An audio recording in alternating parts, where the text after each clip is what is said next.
အားလုံးပဲမင်္ဂလာရှိရနေလေပါဒီနေ့တို့ကဆင်ခြင်ခွာယူဖို့ရန်အတွက်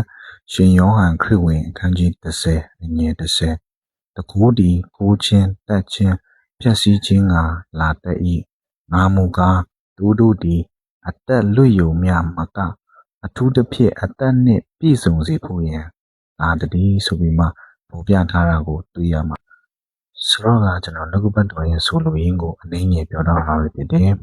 ယေရှုခရစ်တော်ပြောတဲ့စကားဟာဝိညာဉ်စကားဖြစ်ပြီးမှယုံလောကကိုပုံဆောင်ပြီးမှ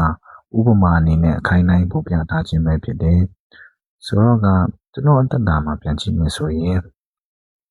တစ်ချိန်ကအလုတ်တော့လုပ်ပြီးမဲ့ဥတီချက်မရှိဘူးတောက်ဆာ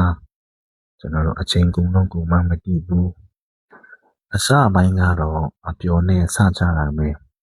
တို့ပြီးမဲ့လည်းကျွန်တော်အချိန်ကြာလာတာနဲ့အမျှကင်ဆာယောဂါလိုမျိုးတဖြည်းဖြည်းနဲ့ကျွန်တော်တို့ကိုဝါမျိုးနေတာကျွန်တော်တို့တတိမထားမိဘူးဒီရန်ကျွန်တော်တက်တာမှပြန်ကြည့်မယ်ဆိုရင်ကျွန်တော်ပြန်ပြီးမှတတိရလာတဲ့အချိန်မှာတော်မှကျွန်တော်တက်တာမှာနှစ်မွန်းနေပြီတို့တော့လေကျေးဇူးတော်ကြောင့်ပဲဘုရားခင်အချိန်မီဟိုပြန်လဲပူဆောင်ပေးခဲ့တယ်။ဒါကြောင့်ပဲကျွန်တော်တက်တာမှာအနာရောဂါ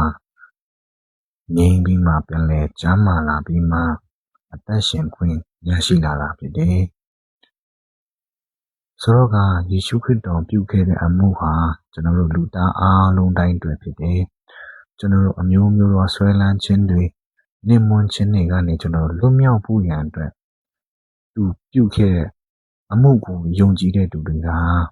ထာဝရအသက်နဲ့ဆိုင်တဲ့အရာကိုရရှိမှာပဲဖြစ်တယ်။ကြားနာတဲ့ညီကိုတွေရောက်ချင်းစီတိုင်းပေါ်မှာဘုရားခင်ကောင်းချီးပေးပါ